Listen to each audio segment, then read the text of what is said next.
Why do cats bring you gifts? The answer is rooted in their wild past. Let's dig in. Cats bring you gifts because of their hunting instincts and maternal behaviors. Even spayed cats feel the urge to provide.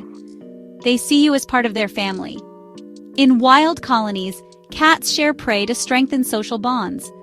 So when your kitty drops a toy mouse at your feet, it's their way of saying, "You're important to me." For more fascinating feline facts, hit subscribe.